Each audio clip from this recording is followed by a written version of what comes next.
COVID-19 merupakan suatu virus yang pada saat ini mengakibatkan seluruh dunia mengalami satu masa yang sulit. Sebuah fenomena di mana semua komunitas internasional, baik itu negara, organisasi internasional, beserta masyarakat harus menghadapi pandemi ini dalam masa-masa karantina yang sangat menguji kapabilitas dari suatu entitas. Coronavirus Disease 2019 atau COVID-19 sendiri merupakan keluarga besar virus yang menyebabkan penyakit ringan sampai berat, pilek dan penyakit yang serius seperti MERS dan SARS. Dari hal ini kemudian, maka virus itu juga diidentifikasi sebagai SARS-CoV-2.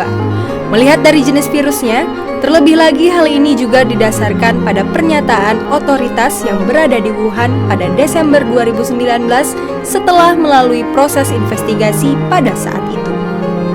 Pada 30 Desember 2019, Komite Kesehatan Kota Wuhan mengeluarkan pemberitahuan mendesak terkait ditemukannya virus ini.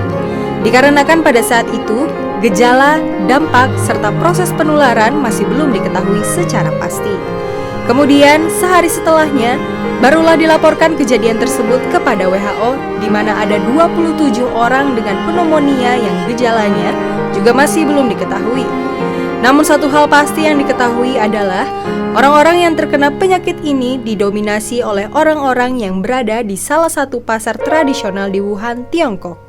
Hingga bulan Maret 2020, dengan lebih dari 564.000 kasus terinfeksi per hari, 26.000 lebih kasus kematian yang berada di lebih 190 negara, hal ini membuktikan bahwa virus ini sudah menjadi perhatian seluruh dunia. Kemudian pada 11 Maret 2020, Organisasi Kesehatan Dunia atau WHO akhirnya resmi mengumumkan bahwa COVID-19 sebagai wabah pandemi global. Dengan persebaran yang cukup cepat, menurut para peneliti, wabah COVID-19 dianggap sudah mulai memasuki Indonesia terhitung sejak Januari 2020. Barulah pada 2 Maret 2020, pemerintah Indonesia resmi mengumumkan adanya 2 orang pasien positif COVID-19.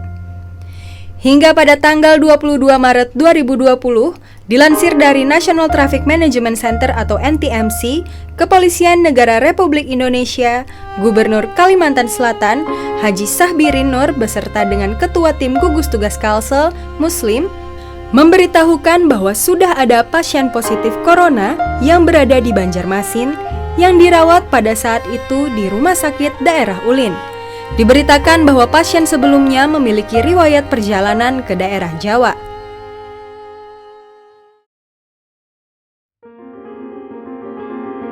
Dengan semakin meningkatnya transmisi lokal COVID-19 di Indonesia, pemerintah di beberapa daerah mulai memberlakukan PSBB atau pembatasan sosial berskala besar dengan protokol kesehatan yang ketat untuk dipatuhi oleh setiap lapisan elemen masyarakat.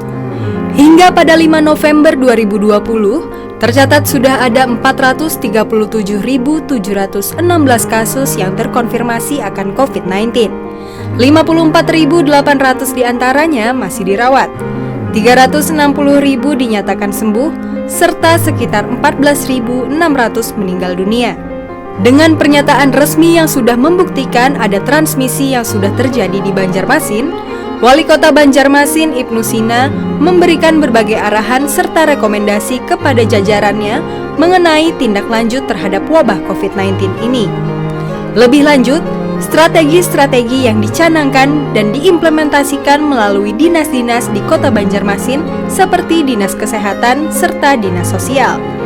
Dilansir dari laporan Kementerian Kesehatan Indonesia, menindaklanjuti respon pemerintah Kota Banjarmasin terhadap COVID-19, adapun 5 strategi yang kemudian pemerintah Kota Banjarmasin sudah siapkan melalui berbagai pihak dan jajarannya dalam menanggulangi dampak dari COVID-19 ini. Salah 5 strategi yang ditekankan yakni sebagai berikut. Strategi pertama yakni strategi EDUTI atau edukasi tanpa henti. Ialah salah satu strategi yang sudah dijelaskan sebelumnya. Hal ini kemudian dilakukan oleh pemerintah Kota Banjarmasin melalui Dinas Kesehatan karena mengubah perilaku masyarakat memerlukan waktu yang panjang, sehingga adaptasi kehidupan baru yang lebih sehat pun perlu ditekankan. Selain itu juga, Pihak lain, tim gabungan TNI Polri, Satpol PP, dan Dinas Perhubungan juga ikut membantu dalam mengedukasi masyarakat terkait protokol kesehatan. Strategi kedua adalah dengan menegakkan sanksi bagi pihak yang melanggar peraturan wali kota tentang penegakan hukum protokol kesehatan. Strategi yang ketiga adalah melakukan tes PCR secara masif. Strategi keempat, yakni melalui penguatan masyarakat.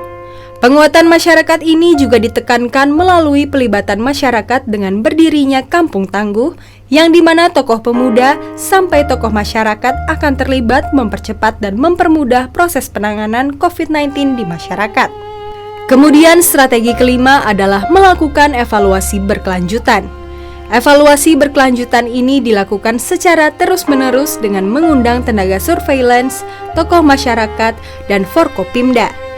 Rapat dilakukan paling lambat 15 hari sekali untuk mengevaluasi zonasi dan pemetaan krisis.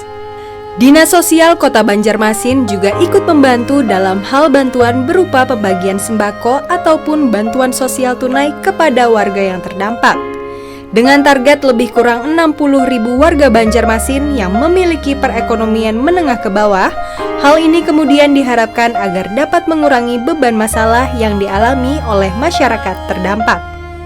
Adapun beberapa strategi utama yang ditekankan oleh pemerintah adalah dengan adanya pengetesan, pelacakan, isolasi atau karantina, dan pengobatan yang bertujuan untuk mengatasi persebaran yang semakin cepat.